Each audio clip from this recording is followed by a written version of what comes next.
So we did 3 or 4 years in market research. So we did surveys, we did focus groups, we did all sorts of different things to try and understand our audiences better.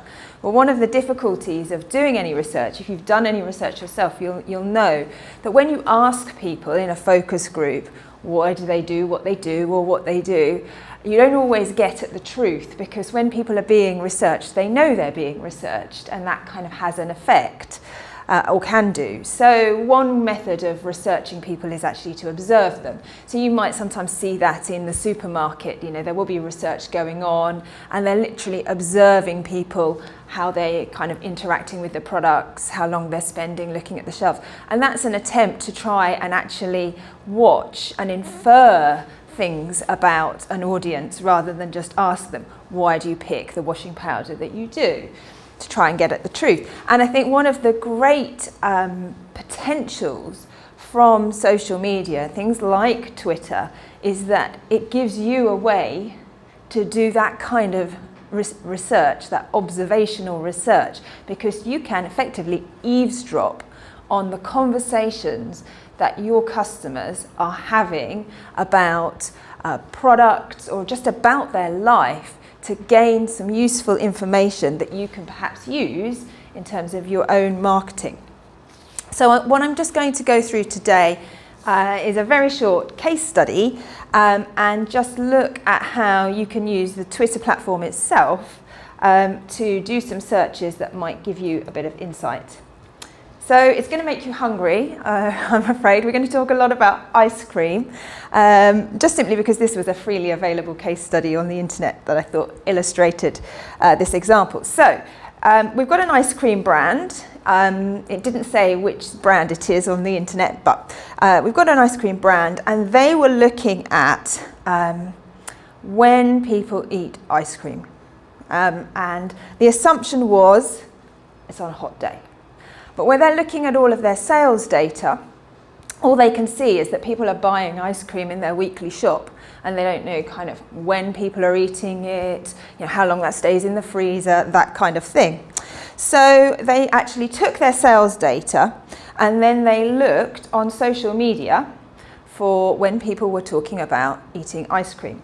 And what they discovered was, I don't know if you can read it yet, just about, there were a lot of people eating ice cream in front of the telly on a rainy day when they're watching movies or they're binge watching box sets, that kind of thing.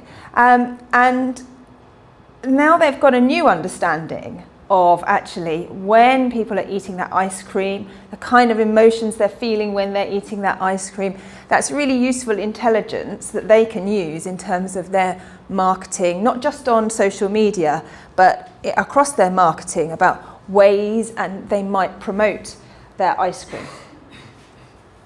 So when you're looking at your own insights that you could get from social media, what kind of things can you get? Well, you can get a sense of, well, who is kind of using your product, or who might be in the market for your product, what it is that they might be using your product for, what issue they might be trying to solve, what problem they want to resolve, what benefit they might want to gain from using your product.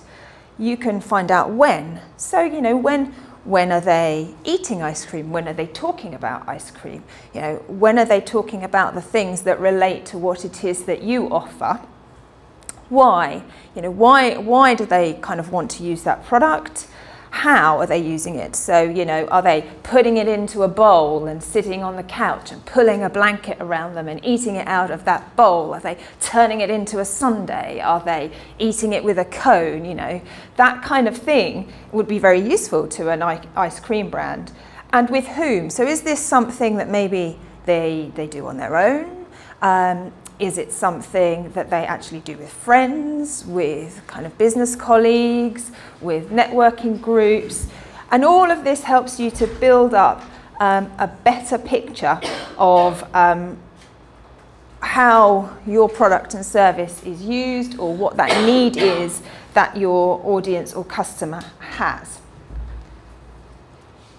So let's have a look at kind of how we could sort of do this. So this is just within the Twitter platform. Let's kind of cut it off at the top, unfortunately. But you know there's like a little search box at the top of Twitter? And if you type in ice cream to that search box, you'll get every mention in every tweet about ice cream. Even if it's not hashtagged? Even if it's not hashtagged. Even if it's not hashtagged. Absolutely. And this is the screen that Twitter will give you. So ice cream at the top, the search term. And one thing you can then do, if you want to delve in a little more deeply than just every single time ice cream is mentioned, if you click on the more options drop-down menu on the right-hand side, you can go into something called advanced search. And this is where you can be a bit more refined. So within advanced search, according to the case study, the ice cream manufacturer looked for things like ice cream and people who were mentioning they were about to eat ice cream or they just finished eating ice cream. So I'm sure they used some kind of fancy tool to do all of this, but this is just to illustrate you can do it within Twitter. You could also do it in TweetDeck or Hootsuite or something, whatever your platform that you would like to use, but you can do it in Twitter. So it's what they call a Boolean search, so it's, you know, keyword, ice cream, and about to eat, or just finished eating. Lots of different variations. If you just kind of Google it, you can, I think if you Google like Twitter search operator, it can tell you all of the different searches that you can do. You can then set hashtags if you wanted to. You can set a location. Be slightly careful, I would say, with the location. Play about with that a bit, because what I find is I don't think always people have got their location set correctly on Twitter. So you might get some slightly odd results. So you might not want to use the location. But you can kind of set it within 15 miles of Cambridge. You could use the location if you want, but kind of do it with a bit of care, I would say. And then this is what you will get as a result.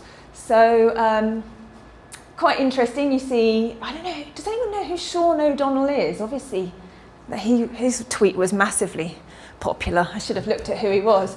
I don't know, he's a kind of singer or something. He has that look about him, doesn't he? He's probably very lightweight. He's eaten that much ice cream. Yeah.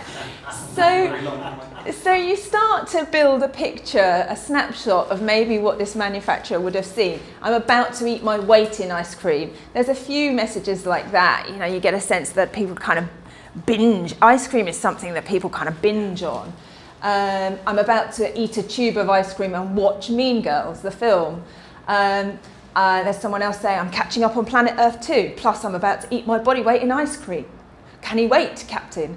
You know, so you're getting a sense of people are watching it in front of the telly, they're eating large quantities of it, they, you know, might feel a bit guilty about it, then people will feel envious of people having ice cream, it's kind of a treat thing. There's something about rolled ice cream. I have no idea what rolled ice cream is, but you know, you could start to sort of explore what people are saying about the product and the kind of emotions around it and the way they go about eating it. So you could play around with those kind of keywords in all sorts of things. You know, you could add kind of recommendations. Are people perhaps looking for recommendations? So you could add, you know, ice cream and recommend, or, you know, photographer and recommend. Whatever it is, you can kind of play around with those search terms to find out what are people talking about in terms of your industry or your particular sector. The to search. So back to, this is that advanced search page again. And you can look in terms of people. So you could look at, for example, what are people saying to Ben & Jerry's? So what are people saying to one of your competitors, or perhaps a big name in the kind of motorsport world, to get a sense of how are people engaging with some of the leading products or brands. So then you'll get all of the messages that have been sent to @Ben & Jerry's. You could leave the @ off and just search for Ben & Jerry's, and then anyone who had mentioned Ben & Jerry's without actually including their Twitter handle would also come up.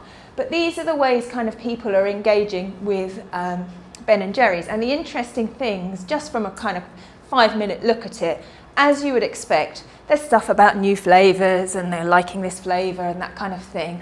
There's a lot about basically loving the ice cream because it's a treat, or, you know, it's therapy at the end of a hard week. I'm looking forward to my tub of this. It's been a tough week. You know, there's a lot of kind of ice cream as therapy. But interestingly, there was also quite a lot there about tolerance, kindness, social justice, support, Black Lives Matter. Evidently, Ben & Jerry's is quite active in terms of promoting its values and getting involved in campaigning. So that sort of stuff was coming through as well. So you can see the ways in which Ben & Jerry's is being quite effective at engaging its audiences by searching using the to. You could also search from.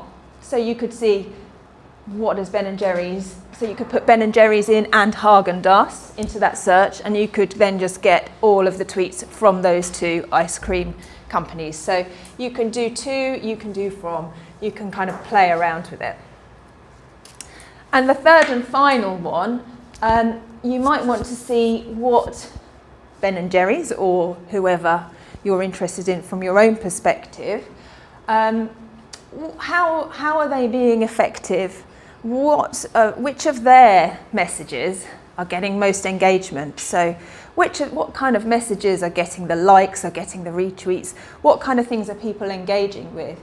And here, the way to do this, and as I say, if you Google these kind of Twitter search operators, the list will come up so that you don't have to kind of, there's kind of about 20 different ways you can use a search. So this is basically a search that says,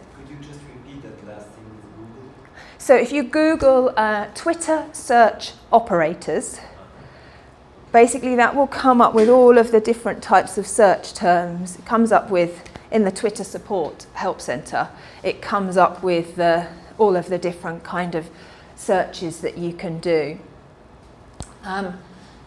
So this one is, so it's from Ben & Jerry's, and we're looking for things that have been retweeted a minimum of 10 times. So you just kind of put in from, Ben & Jerry's, minimum retweets, and you can set that number to whatever you like, 1, 50, 100. I've just randomly put 10 there. So then you will start to get all of the tweets that have had more than 10 retweets. So you see that one's got 20. So you can start to see, well, what's been effective for them? What are people really engaging with?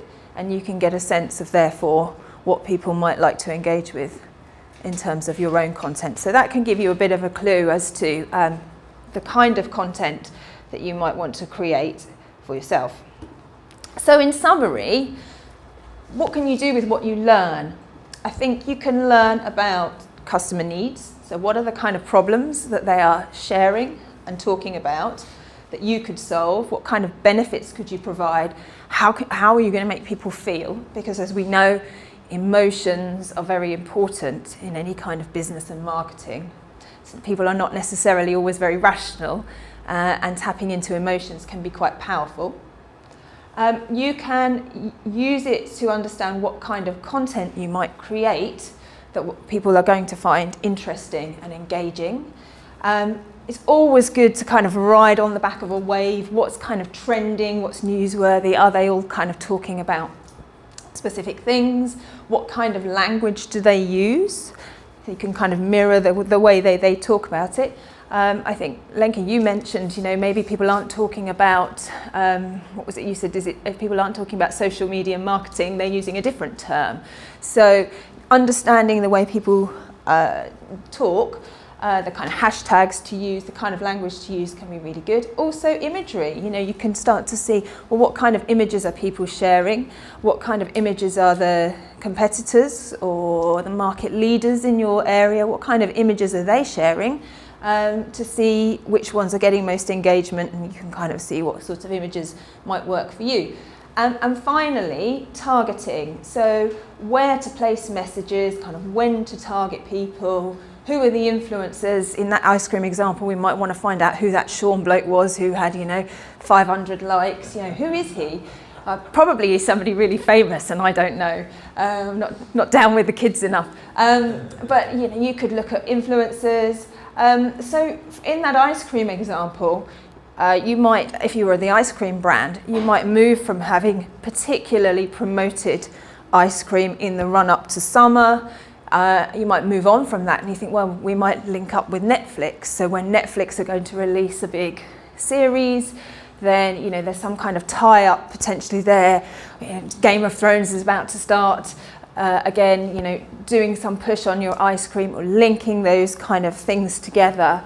You could do something really fun in terms of kind of the best sort of blankets to have on your sofa when you're kind of cuddling up with your bowl of Chunky Monkey or whatever it is. It gives you ideas of ways you might kind of link in and communicate what you offer along in the way, tying that up with the way people use it and kind of emotions they feel. So hopefully that gives you a bit of food for thought.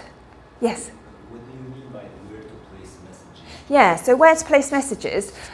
So I think what you can learn, the point I wanted to make was what you can learn on social media. You don't have to only use that on social media. Obviously you can use it on social media, you would want to, but you can use it for your whole marketing strategy. So for example, if you learn that ice cream and movies, ice cream and films or TV are really closely linked, then you might think that you would kind of promote that in any form of your marketing. You might promote that link.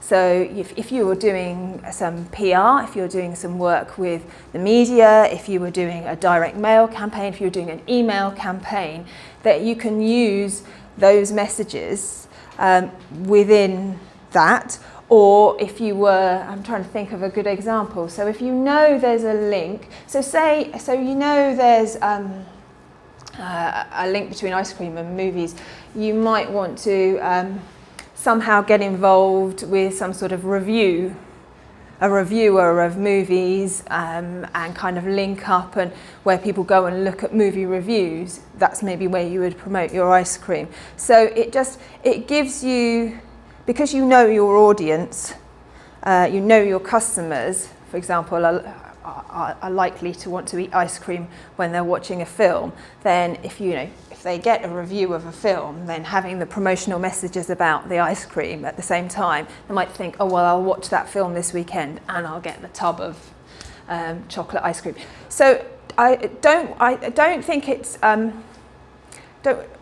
necessarily about the tools. I think most of the tools that exist you could use in this way. So you could use Twitter itself, you could use TweetDeck, you could use Hootsuite. There are so many tools that you can use to listen in on conversations.